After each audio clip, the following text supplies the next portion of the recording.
Presidente Jair Bolsonaro recebeu comandantes das Forças Armadas nesta quinta-feira no Palácio da Alvorada.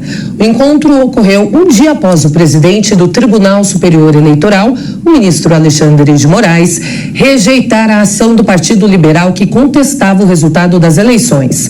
O general Braga Neto esteve na reunião, assim como os comandantes do Exército, general Marcos Freire Gomes, da Marinha, almirante da Esquadra Almir Garnier e da Aeronáutica, Tenente Brigadeiro do Ar, Carlos de Almeida Batista.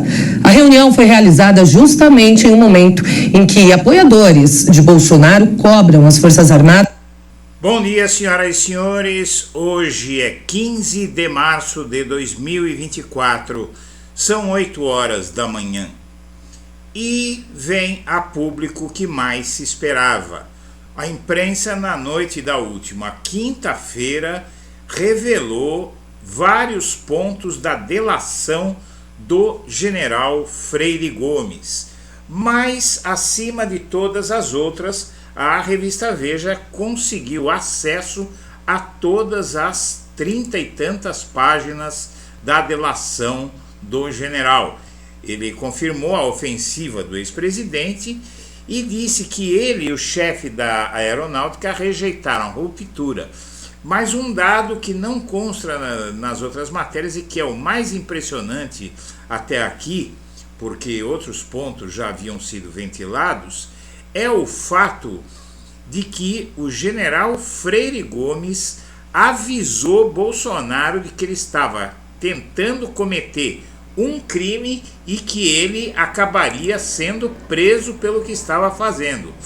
Testemunha-chave nas investigações que miram a atuação de Bolsonaro em suposta trama golpista, ex-comandante do Exército Marco Antônio Freire Gomes prestou um depoimento dos mais contundentes à Polícia Federal e revelou em detalhes comprometedores o papel do ex-presidente nas articulações antidemocráticas que quase terminaram em golpe.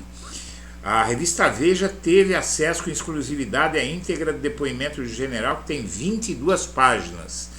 O militar detalhou aos policiais ao longo de 8 horas, no último dia 1º, que o Bolsonaro apresentou diretamente a esses comandantes das Forças Armadas dados específicos de como poderiam ser usados instrumentos excepcionais, por vezes típicos de ditaduras, para reverter o resultado das eleições e o Bolsonaro continuar no poder.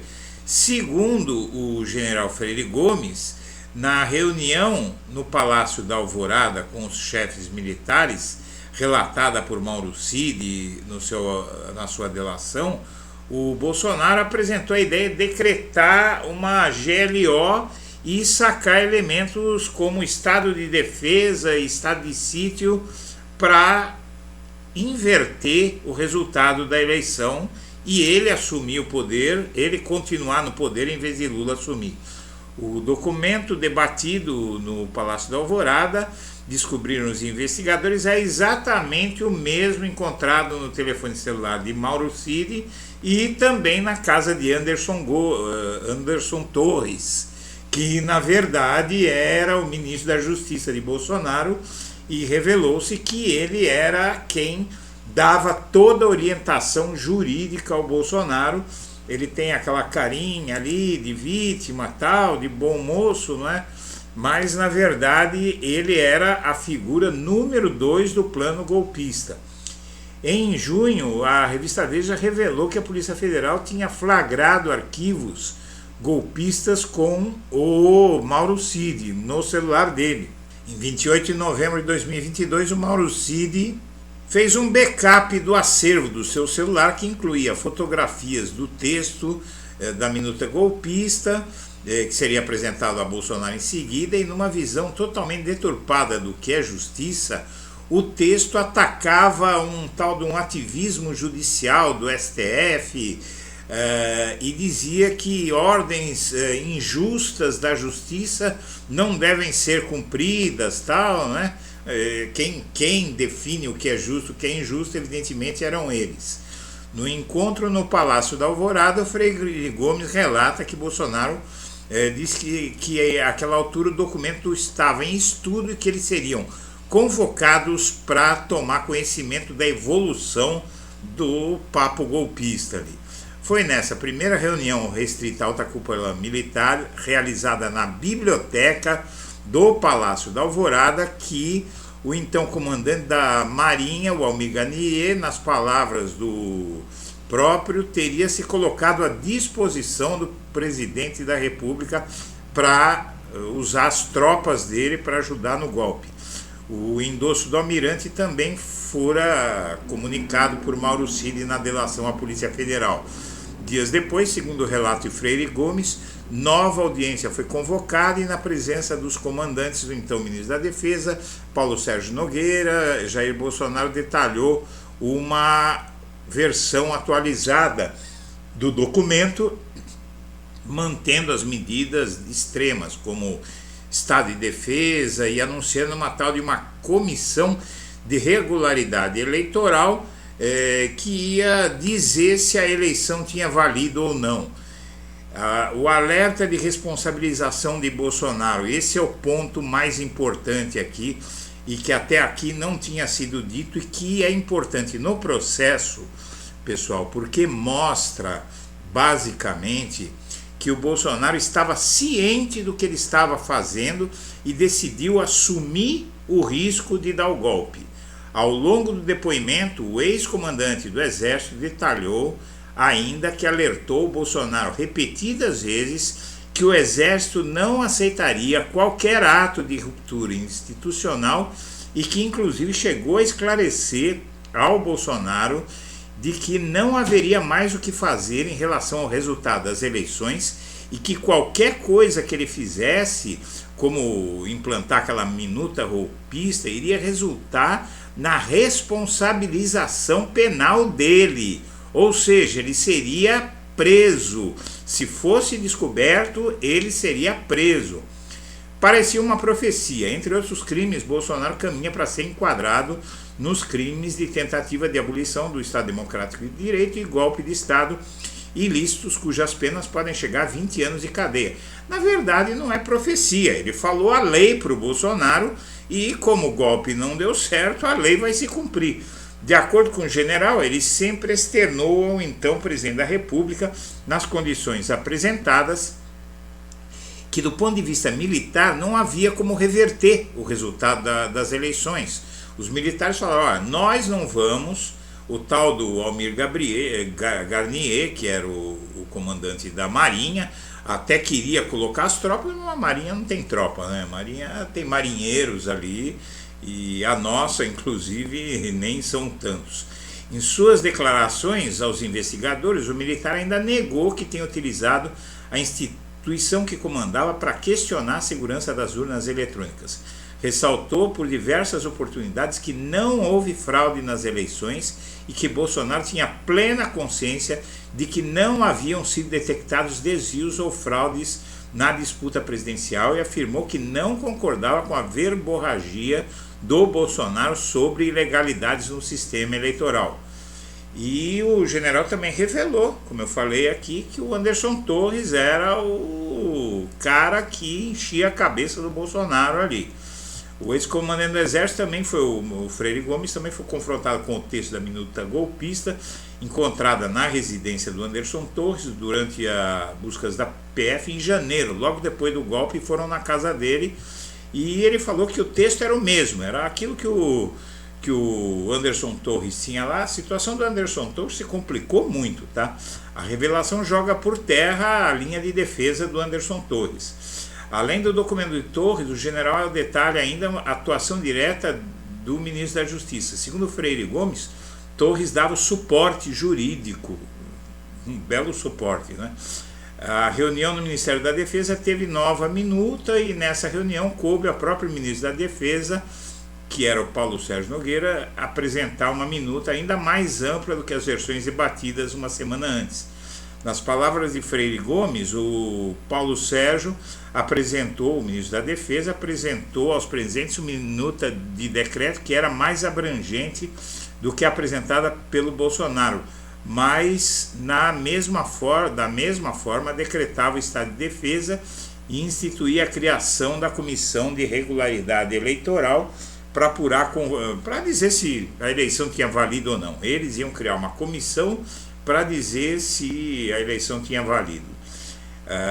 Como o ministro da Defesa, Paulo Sérgio Nogueira, que estava de acordo com o golpe, chegou a fazer reuniões semanais com os comandantes para debater as eleições daquele ano. Era em vão.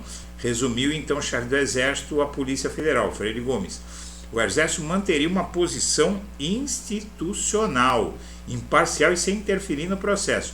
Diante do então ministro general e o então comandante da Aeronáutica, Carlos Almeida de Batista Júnior, anunciaram ser frontalmente contra o golpe.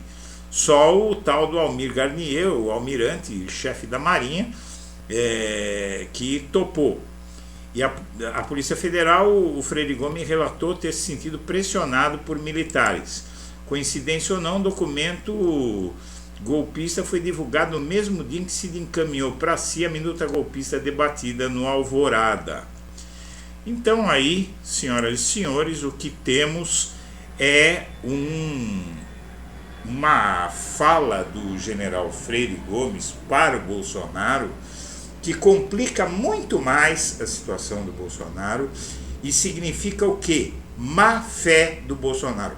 Ele foi avisado por esse general que você está vendo na tela que o comportamento dele era criminoso, que ele podia ser preso, e o Bolsonaro debochou do aviso dele, não deu a menor bola, desdenhou e continuou tocando pau ali, tocando o barco, sabendo que estava cometendo um crime. Ou seja, está provado pela denúncia desse general que o Bolsonaro decidiu claramente cometer um crime. O jornal Globo fez um roteiro de 7 pontos do depoimento de Freire Gomes. Estranhamente não tem essa parte que a Veja divulgou sobre o aviso do general, que para mim é a parte mais importante, mais inédita de tudo. Mas vamos lá, os 7 pontos. Vê os primeiros pontos. 1. Jair Bolsonaro. Em trecho do depoimento, e Freire Gomes respondeu que se recorda de ter participado na reunião do Palácio da Alvorada, em que o então presidente da República, Bolsonaro, apresentou a tentativa de golpe. Almir Garnier. Segundo depoimento de Freire Gomes, o Almir Garnier aceitou dar o golpe. 3. Estevão Teófilo. Freire Gomes afirmou à Polícia Federal que, ciente do que havia sido tratado nas reuniões anteriores, sentiu desconforto ao saber que Bolsonaro havia convocado o general Estevão Teófilo Gaspar de Oliveira, do Comando de Operações Terrestres, para o encontro na Alvorada, um dos alvos de mandados de busca e apreensão em operação recente sobre as investidas golpistas. O militar alegou, ao ser ouvido, que compareceu ao encontro por determinação do próprio Freire Gomes, e ele nega. Paulo Nogueira. Em outro encontro detalhado por Freire Gomes, o general Paulo Sérgio Nogueira apresentou uma nova versão do decreto golpista. Anderson Torres, que é o cara que dava as informações distorcidas para o Bolsonaro, está complicadíssimo agora, ministro da Justiça do Bolsonaro naquela época. Alerta aqui, Freire Gomes contou que chegou a alertar objetivamente que as intenções iam dar em cana. E xingamentos. Freire Gomes afirmou aos investigadores que não tinha conhecimento que o general Braga Neto, candidato a vice na chapa de Bolsonaro, vinha proferindo ataques contra ele em conversas. Então aí 7 pontos principais dessa delação do general. Nessa questão da minuta golpista, o Batista Gomes, o da Aeronáutica, ele pergunta para o Bolsonaro o seguinte: mas aqui nós vamos discutir um plano de golpe de Estado, presidente? Veja que aqui essa matéria, resumindo, porque ela repete o que as outras disseram, mas ela tem essa informação aqui que eu achei relevante. Não é esse aí o ministro da Aeronáutica, né? Esse era o ministro da Defesa. Aqui eu acho que não... Tem aqui, olha. Aqui, é esse aqui da direita, não é? Deixa eu ver se tem mais foto dele aqui. É esse aí. Carlos de Almeida Batista Júnior. Ele chega e pergunta para o Bolsonaro: presidente, isso que nós estamos discutindo aqui é um plano de golpe de Estado? Você imagina a situação ali completamente estarrecida. Aí quando foi dito para ele do que se tratava, ele falou, não, nós estamos fora, eu estou fora. O Freire Gomes falou, não, eu também estou fora. E o Paulo Sérgio Nogueira, ministro da Defesa, e o comandante da Marinha falaram, não, nós estamos dentro. O Barroso dá 10 dias para o Tarcísio se manifestar sobre o uso das câmeras corporais pela PM.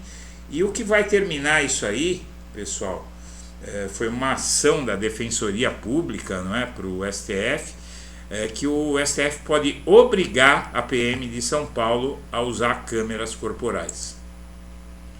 E a PEC que criminaliza o porte de drogas divide opiniões no Senado e pode não passar.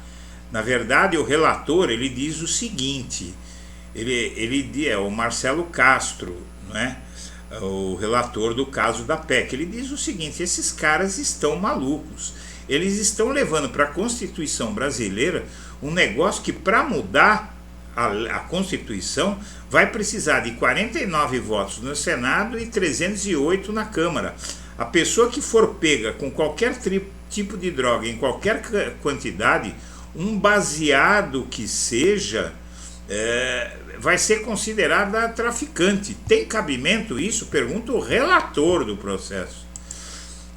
E o Boulos vai herdar mais votos de Tabata, Maria Helena e Nunes, de Tabata e Maria Helena, e o Nunes do Kim Kataguiri. Mas aí o Kim Kataguiri sozinho tem poucos votos, porque o Boulos também vai herdar de um cara do PSTU que está concorrendo aí também, que tem 2% dos votos, herda a maioria dos votos de Tabata, herda a maioria dos votos de Maria Helena, e aí o Boulos realmente no segundo turno deve, ainda mais confrontando com o bolsonarismo de São Paulo. A pesquisa Datafolha deu recentemente que 63% dos paulistanos não querem saber de quem for apoiado por Bolsonaro. Então vamos ver se recuperar São Paulo vai ser uma grande vitória para a democracia. Pelo menos, com baixa de pelo menos 17 tucanos, o PSDB vive onda de adesões ao bolsonarismo desde 2018 e está acabando. O bolsonarismo está matando o PSDB. Aí é o Arthur Virgílio, tucano histórico, aderindo a um nazista como esse. Olha a cara do Bolsonaro, gente. É uma coisa impressionante. Quem é que pode se aproximar de uma figura dessa? Seja como for, o PSDB, o PL, o Bolsonaro matou o PSDB.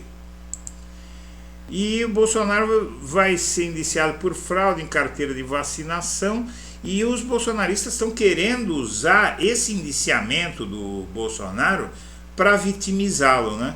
Precisa ser tudo muito bem explicado para a população, porque eles já estão convencidos que ele vai ser indiciado e querem usar isso para vitimizá-lo. E o União Brasil é uma junção do DEM com o PSL, que é o partido pelo qual Bolsonaro se elegeu em 2018. E na verdade, os últimos fatos, o atentado, tocaram fogo na casa do presidente do partido, depois da vice-presidente do partido. Eles trocaram dois partidos políticos por uma organização mafiosa. Esse é um dos maiores partidos do Brasil, inclusive tem ministro.